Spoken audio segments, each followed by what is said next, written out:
Good afternoon, everyone, and welcome to the studios of Grafton Community Television at 26 Providence Road. I'm Bob DeToma. This is Meet the Candidate. In studio today, we have the chair of the Select Board. Her name is Colleen Roy. Hi. How are you? I'm well. Nice grip. Oh, every time. So you are the chair of the Select Board. You are running for re-election. That's right. And there are probably some people in town that are not familiar with who you are. Why don't you give us a quick thumbnail sketch, who you are, what you do, what do you do in your spare time, and we'll take it from there. Yeah, so my family and I moved here in 2015, and my youngest was 1, and we had our second child in 2017. And then I started really paying attention to local politics in 2019, and I got really into it really fast. And that's what I do with my spare time, is I attend as many meetings as I possibly can, because I love talking about Grafton all the time. You are a bit of a government geek. Yes. I'm trying to think, other than you, who watches more government meetings? There's a couple other people out there, for sure. Yeah. I'm not the only one, but it's a small group. Right. Other than your government geekiness, what do you do? Do you have a hobby? What do you do to kill time? I mean, obviously taking care of kids takes up a lot of time. Yep. I don't know if I have any hobbies. No hobbies at all? Oh, no. Okay, I'm a competitive pie baker. There you go. But I only have a season for that. That's in the fall. So when I first had my first child, I said, I got to figure out something to do for myself. So I said, I'm going to become a competitive pie baker. My husband said, have you ever made a pie? I said, no. But I've won several awards since then. I got really good at it really quick, which is kind of what I've done here in Grafton. You mean like the apple pie social? Is that where you No, that's not a competition. So I go to like apple pie competitions, and I do pretty well at them. So if you ever want a pie, I can. I had no idea that kind of thing existed. Oh yeah, yeah. Wow. So where was the last apple pie competition? At and why didn't you tell me?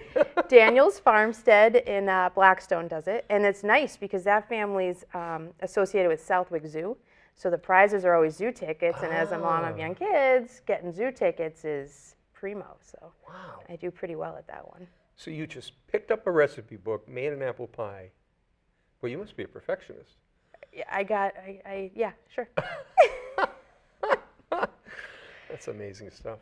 So 3 years ago, you came on board here to the studio, and we talked about your role as a member of the Select Board, and now you're running re-election. What have you learned over the course of that 3 years? Did anything stick out? Just like, boy, I'm glad that's over, or? Well, I've learned to be flexible is the most important thing, and you can see that in the 3 years I've been on the board, the amount of things that we've had to overcome, because the last time we interviewed, it wasn't in the studio. It was on Zoom because we were dealing with remote. And when I got on the board, all of the meetings were remote. I've worked with 3 different town administrators. I've worked with 2 different fire chiefs. It's that flexibility that you need to have to be able to go with any situation as it arises. And so you mentioned Zoom and you mentioned COVID. Those 2 things aside, what have been some of the challenges that you were happy with the outcome, or maybe some challenges that you were less than happy with?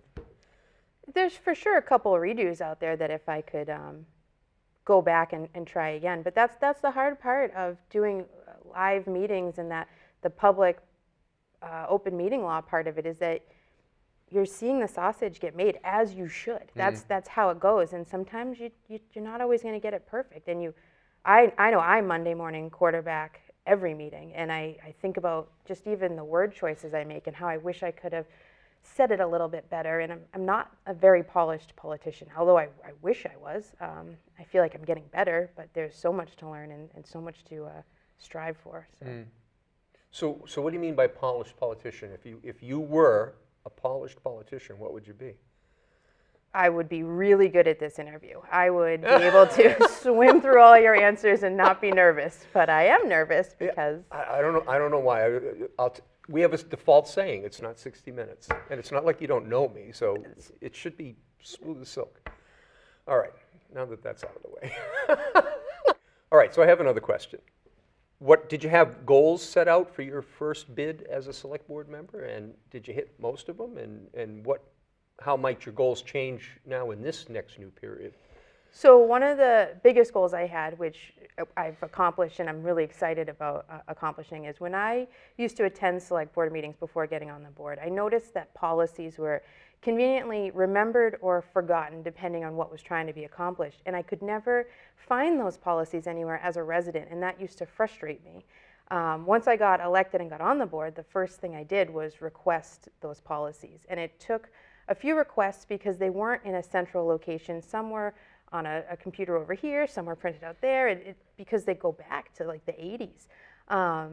And so I combed through all those documents, I created a spreadsheet, I brought it back to the board and said, hey, we really need to take care of our policies that previous boards have made and any ones that we make going forward. We need to review these, we need to update these, we need to format them, which town staff, William in particular, has spent a number of hours doing for us. And then we vote on them, and the most important part is we put them up on the website so that they're accessible to everybody in town, which I'm psyched about, that's always going to be there no matter if I'm on the board or not. So what do you have to keep in mind when you're writing new policy? Well, what's the policy about? It depends. I think you got to keep in mind what the spirit of the policy is trying to accomplish, what boards that are going to come after you might interpret it as, and do your best to be as articulate as possible so that it can be followed as much as it's intended to be. I guess I mean, is it meant to be like a living document like the Constitution, or is it kind of etched in stone? Not etched in stone. Absolutely not etched in stone. That's what policies are. When you going through them, a lot of the ones we've been reviewing, a lot of things are outdated, and you want to make sure that you're staying up to date with the most recent information. Okay. And policies benefit the citizen, or they benefit the way town government operates? I'm trying to think of a dilemma or a problem that I, as a voter and a citizen, might have where I would have to go in search of the policy. Can you think of an example where You got a food truck? If you had a food truck, you'd want to look at our food truck policy. If you're thinking about trying to become appointed, you'd want to look at our appointment policy. If you got, it all depends on what your need is. We don't have policies for everything. That's what we have bylaws and things like that for. But the policies help the select board kind of navigate some of the things that might not be fully defined elsewhere. Okay. And then going into this next term, what are some goals that you have in mind? Is it more of the same, or are there new things that you personally tack on? I got to get to this and I got to get to that. So another big goal of mine are the septic betterment loans. And the way that came to be is my father is a Title V engineer, and he was running a septic course because they have to get continuing education classes, and I was helping them do that one day, as one does. And as I was checking people in, I was overhearing conversations, and I heard about other towns that offered betterment loans for residents, and it's really going to help the aging in place resident repair their septic system if they need to, because that is not an inexpensive thing. And it's something that Grafton used to offer, no longer offers, and I said, why not? And we looked into it, and we're going to hopefully start offering it again, which would be great. And I think that's something that I'd like to help usher through and see to fruition as well. So when you're not reviewing select board meetings, what's your first go-to meeting when you're not? Oh, man, it does change. It does change. So CPC and affordable housing are right up there. Those are always good ones to watch because they always have something really going on that people like to talk about. So I like to be informed on that. Library trustees has piqued my interest recently. Finance committee, you can never miss a finance committee meeting. You got to go to all of those if you want to pay attention to what's going on. I don't want to rag on school committee, but they do meet on the night I meet, so it's harder to keep up with them. But if I can and there's something interesting, I try to attend those as well. I'll tell you my least favorite. It's IT committee. Nothing against them, but Google Docs is tough for me, so IT committee was really tough for me. All right, next question. The Affordable Housing Trust comes under a lot of review and sometimes a lot of fire from the citizens of town. And do you think it's that people don't understand the topic, or they just think that they can say, no, put the brakes on and let's stop this? I struggle when people say we should or shouldn't have, mostly shouldn't have an affordable housing trust. It seems like it comes up all the time. what do they do? What are they for? And I think that people just automatically pin the, oh, it's for low-income housing people. And no matter how many times you explain it, it doesn't seem to, you're not able to get the point across. So where does that come from?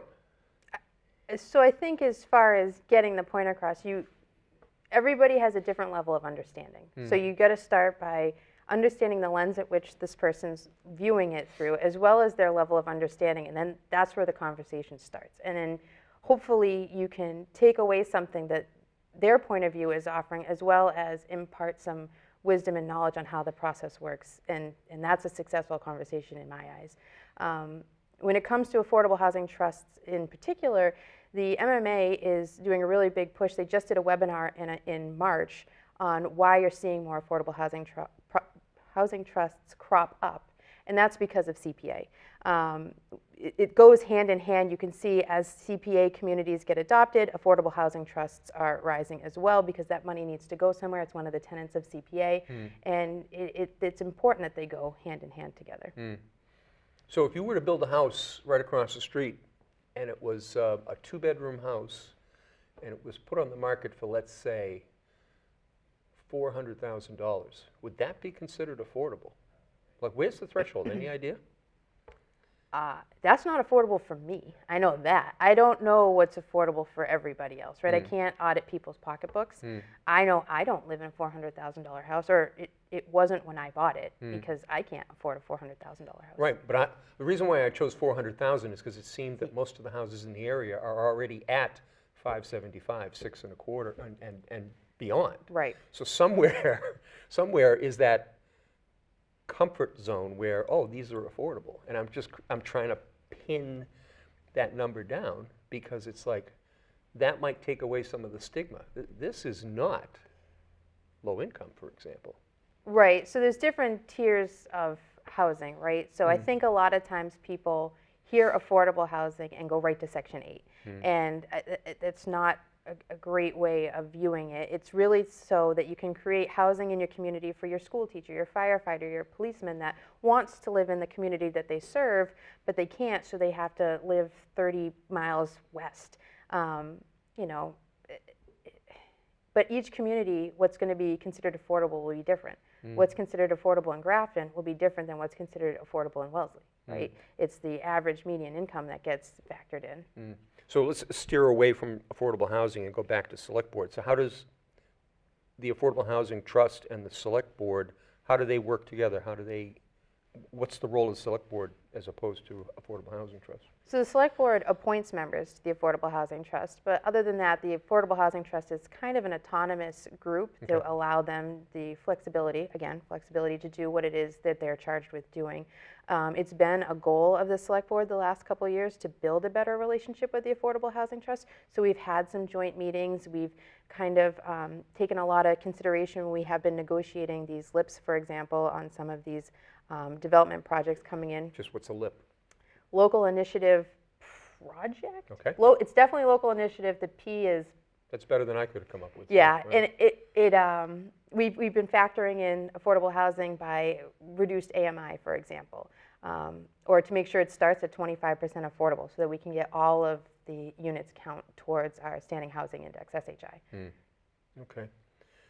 So Grafton prides itself on its transparency of government function, or even programs like this. I mean, it's like, it's all out there. Oh, GCTV is, honest to goodness, a gem.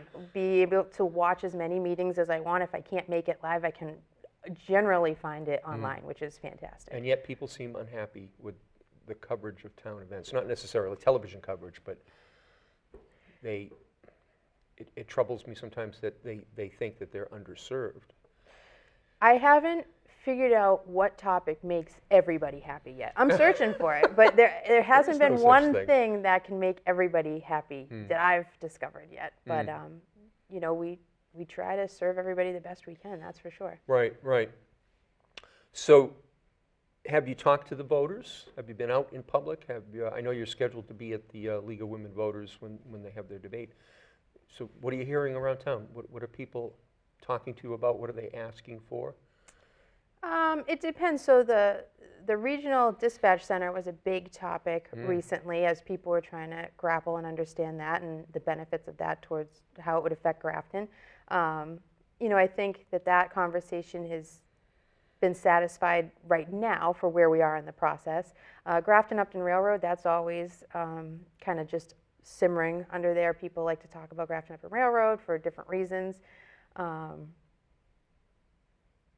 to think of what else. There's some big ones out there. Obviously, affordable housing and all the development. Those are chronic conversations as we see more developments come to town. So, Do you have any understanding of how making one of those streets at the railroad crossing up past the post office pub, do you understand how making a street one way qualifies them for quiet? so I don't get it. So if you watch the outreach meeting, it's Yeah. explained thoroughly. It's on GCTV. I'm not sure if you're familiar, but Well, let's assume I watched it. It went right over my head because that's why I'm asking the question. so because of how they're really cart paths that they turned into roads, right? So the train has to cross so many roads at a time. Right. So by making one of those roads one way, it reduces the amount of traffic that could be impacted as it crosses. Waiting to potentially cross? Right. Okay. Either way, the one-way option does not seem like one that's going to be considered much further because the residents do not I support was just going that. to say, nor will people be happy. Okay. Right. All right. All right. I think I'm up to speed now. Thank you.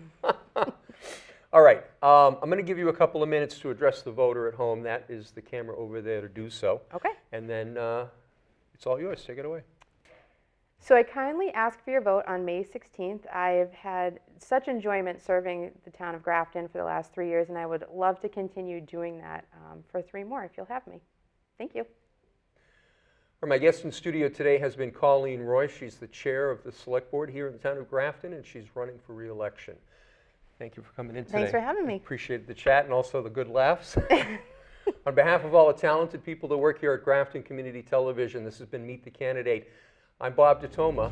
Thank you for watching.